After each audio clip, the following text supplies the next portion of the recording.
Hello and a very warm welcome to this special program on the journey of making of Indian Constitution. India, also known as Bharat, is a union of states. It is a sovereign, socialist, democratic republic with a parliamentary form of government. The republic is governed in terms of Constitution of India, which was adopted on 26 November 1949 and came into effect on 26 January 1950. It is the same day when the country celebrates Republic Day. The adoption of Constitution of India is celebrating 69 years of its existence. In this program, let us look at how Constitution of largest democratic republic in the world has been created. I am your Constitution, Constitution of Independent India. I was adopted on 26 November 1949 and came into effect just 2 months after on 26 January 1950.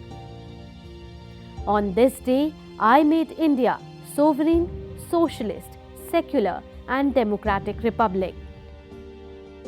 With my coming into force, I gave citizens justice, equality and liberty and endeavor to promote fraternity among them. To make people understand my importance and spread thoughts and ideas of my father, Dr. B.R. Ambedkar, Constitution Day or Samvidhan Divas is celebrated on November 26 every year. It will be the 4th year when my country will be celebrating Constitution Day. The Prime Minister of India, Narendra Modi, after being sworn in for 1 year, declared 26 November as Constitution Day in year 2015. A host of events were planned by the government in 2015, which was also the 125th birth anniversary of my architect Dr. B.R. Ambedkar. आज ही के दिन भारत के संविधान को स्वीकृति दी गई थी। भारत सरकार ने इसे संविधान दिवस के रूप में हर वर्ष मनाने का निर्णय किया है। देश भर में संविधान के प्रति जागरूकता बढ़े, विद्यार्थियों में भी संविधान के प्रियम्बल का पाठ हो और एक सहज अपने स्वभाव का हिस्सा बने धीरे धीरे, ये हमारा प्रयास है। इसी दिन संविधान सभा ने भारत के संविधान को अंगीकार किया था। इसी उपलक्ष्य में इस दिन को संविधान दिवस के रूप में मनाया जा रहा है। हमारे संविधान मसौदा समिति के अध्यक्ष डॉक्टर B.R. अम्बेडकर जी एवं उस सभा के सभी गणमान्य सदस्यों के सम्मान में मनाया जाने वाला यह दिन उन सभी की विद्वत्ता, दूरदृष्टि एवं लोकतांत्रिक सोच के प्रति राष्ट्र की आदरांजलि है।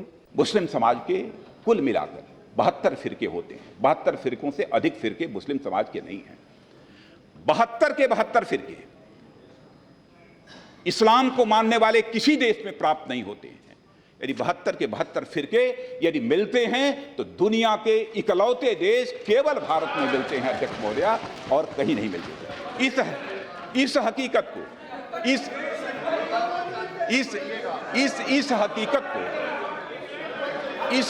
को बाबा साहब भीमराव अंबेडकर समझते थे। इसीलिए उन्होंने सेकुलर शब्द का प्रयोग नहीं किया।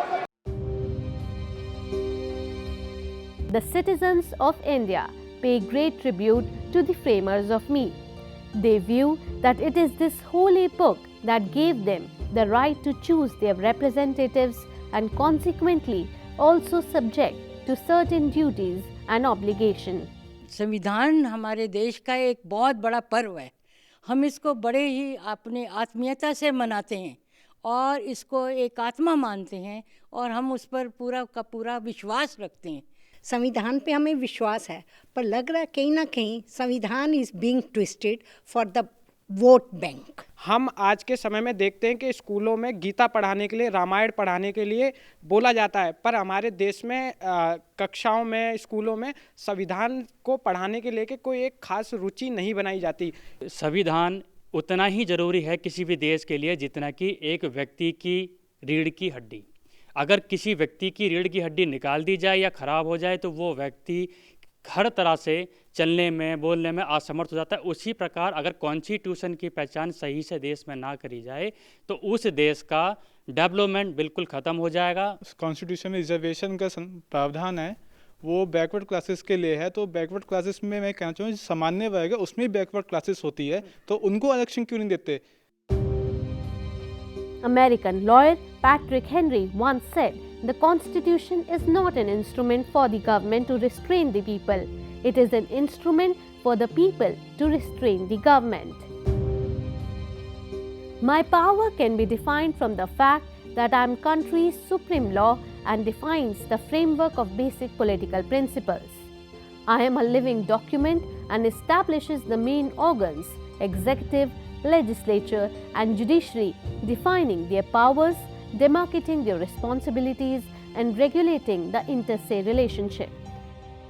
The Holy Book lays down the basic structure of governance and the relationship between the government and the people. The rights and duties of citizens are too spelled out. It is the mother of all other laws of the country. Every law enacted by the government has to be in conformity with me. Constitution is the base of India, the Atma of India. Constitution is the document which gives us unity, sense of unity, civilization, belonging, and Constitution unites us, the most uniting factor. Constitution is the soul of democracy. India is a democracy with a federal system of government. One of the strengths of the Constitution is that it is a dynamic instrument that can evolve with time either by interpretation or amendment. Basic structure of the Constitution cannot be altered or destroyed with constitutional amendments. I have been derived from Latin word constituto, used for regulations and orders, mostly imperial enactments. The world's longest constitution is me. At my commencement, it had 395 articles in 22 parts and 8 schedules. It consists of 80,000 words, making it the second largest active constitution in the world. Currently, it has a preamble, 25 parts with 12 schedules, 5 appendices, 448 articles and 101 amendments. India's constitution is perhaps the most voluminous constitution in the world, which is true. It had to be, because India was in a way a continent. It is not a country, it is a continent where so much diversity, language, religion, culture, all kind of things, okay. And therefore, Constituent Assembly had to draw a samjhota. Certain things cannot be compromised. So those were rigid. And to me it appears India's constitutional democracy has functioned very well. I have a long history before my adoption coming in effect. The seeds of me were sown many years prior of giving birth. The process of my evolution began decades before India became independent in 1947. My origins lie deeply embedded in the struggle for independence from Britain and in the movements for responsible and constitutional government in the princely states. Leading constitutional expert Subhash Kashyap explains the importance of me and says that I provide a medium to people to be governed by a system. Constitution is not merely the name of a book. It is not merely an inert document, but it is a living, dynamic process. It is always in the making. Let's take a look at how I was created. India first came into contact with the West in the early 18th century when it was annexed by the British East India Company. It was the Constituent Assembly and Constitution Draft Committee that were formed to draft me. lakhs of Indians sacrificed their lives during my evolution. The ancestors fought for freedom for hundreds of years. After every revolt, some rules were introduced in the form of reforms. The story started way back in 1600 when Britishers came to India as traders. The historical underpinnings and evolution of me can be traced to many regulations and acts passed before Indian independence. It can be seen under two broad heads, the East India Company rule and direct ruling under British Crown. The Company rule started in 1773 and ended in 1858. The Act that come under Company rule are Regulating Act of 1773, Pitt's India Act of 1784, Charter Acts of 1833 and 1853. The Crown rule that started from 1858 and ended with Indian independence in 1947 had acts, Indian Council Acts of 1861, 1892 and 1909, Governments of India Acts of 1858, 1919 and 1935 and Indian Independence Act of 1947. Constitution of India has been in the making throughout the colonial period and through various regulating acts, council acts and Government of India acts. And the constitution as came out of the Constituent Assembly was very largely an adaptation or adoption of the Government of India Act 1935 with suitable modifications and changes. In the year 1858, after the revolt of 1857, British Crown assumed direct responsibility for the governance of India. The revolutionaries associated with the freedom struggle of 1857 also tried to frame me, but this work could not be completed due to reinstatement of the British in September. On November 1, 1858, Queen Victoria held a great darbar in Allahabad. Lord Canning set forth the royal proclamation which announced that the Queen had assumed the government of India. This proclamation declared the future of India.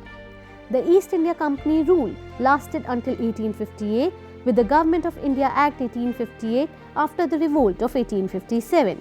This was the first statute enacted for governance of India under the direct rule of British government. The British government assumed the task of directly administering India in the new British Raj. During this time, journalist and editor of Hindu Patriot Harish Chandra Mukherjee wrote an article demanding the formation of Indian Parliament.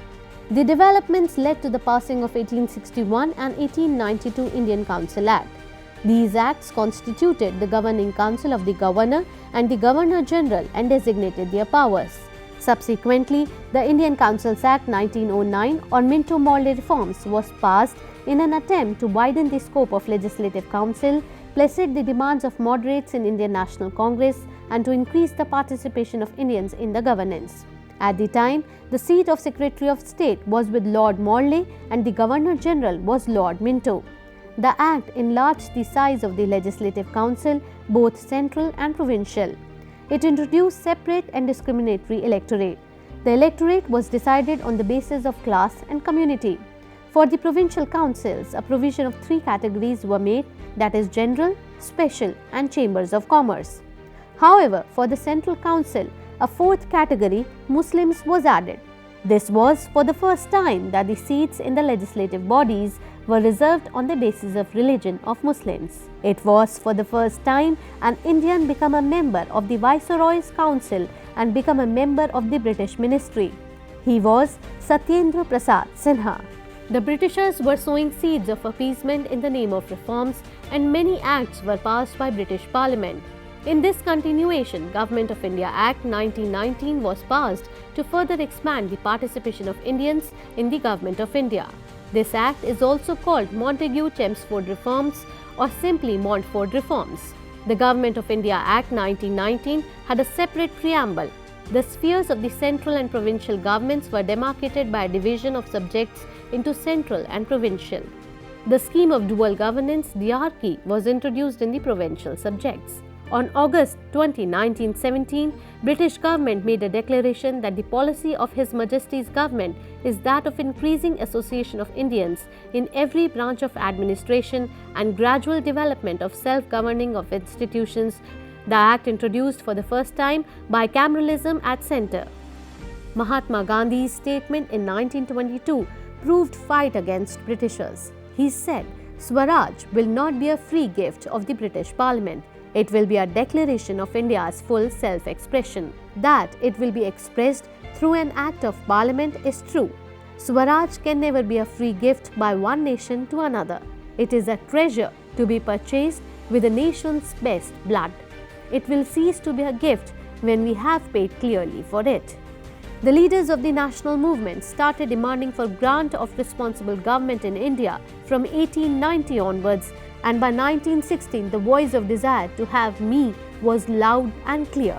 In response to the continuous demand of the national movement, the British government appointed all-white Simon Commission in November 1927 to recommend changes in me. The Secretary of State, Lord Birkenhead, challenged the Indian to prepare a draft of me. Leaders of the nationalist movement responded to the challenge by drafting the Nehru Report. The report was also called Motilal Nehru Report 1928 and was released by All India Congress Committee. The Nehru Report reads like what it claimed to be a constitutional document. It is written in a legal style and contains 22 chapters and 87 articles. When the Indian leaders were gearing up to bring me, the British Parliament brought Government of India Act 1935. It was the longest act enacted by the British Parliament at that time. The main features of the Government of India Act 1935 were abolition of provincial diarchy and introduction of diarchy at centre, abolition of Indian Council and introduction of an advisory body in its place, provision of an All India Federation with British India territories and princely states, elaborate safeguards and protective instruments for minorities, supremacy of British Parliament, increase in size of legislatures, extension of franchise, division of subjects into 3 lists and retention of communal electorate, and separation of Burma from India. Congress totally rejected the 1935 Act and contested the provincial legislature for the demand of the new Constituent Assembly. The demand for new Constituent Assembly could be read in the Congress Manifesto for the year 1936-37 elections. Constitution was in the making before independence. I should add that the Constitution has been in the making even after 1950.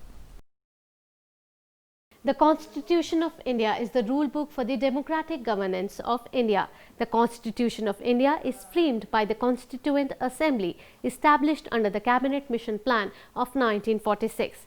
After the break, we'll look at what were the challenges faced by the Constituent Assembly and how the Constitution took the final shape.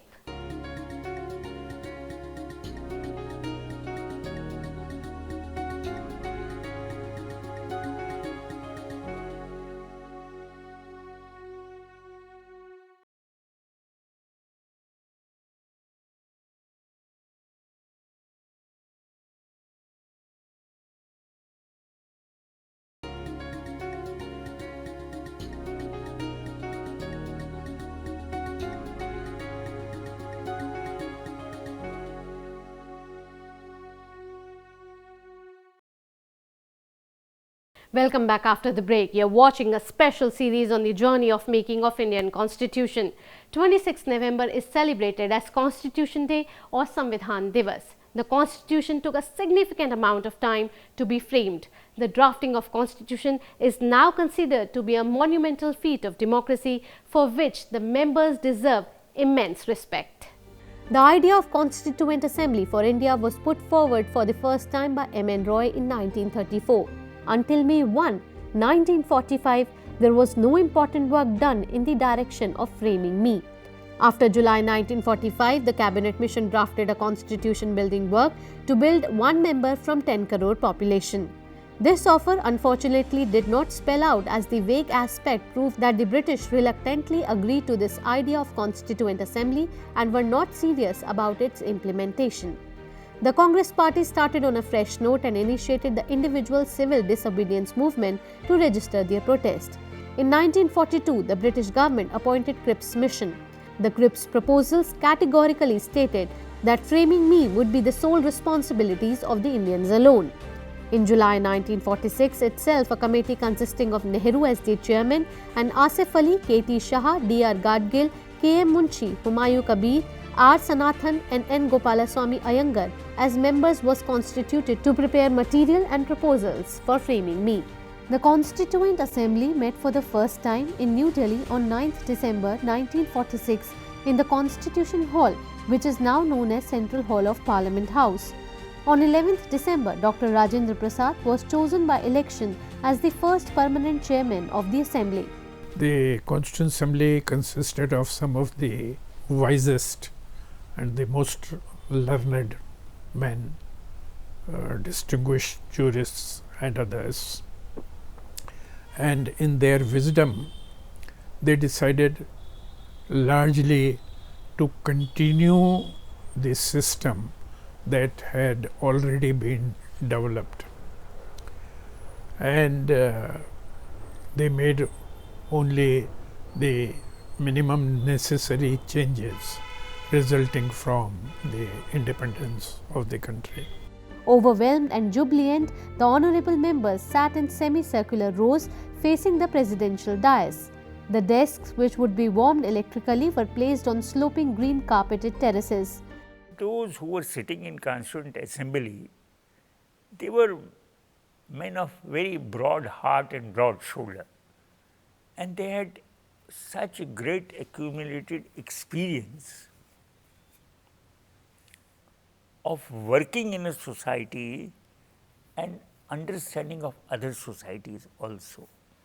That was a very important factor which was behind the kind of constitution we have, number one. And it is because of their experience, what they did, before they started making their constitution, they kept in their views all kind of constitutional which were in operation at that time. And they also kept in mind the ethos of Indian society. They kept in mind that India has been under the British regime for more than 2 centuries.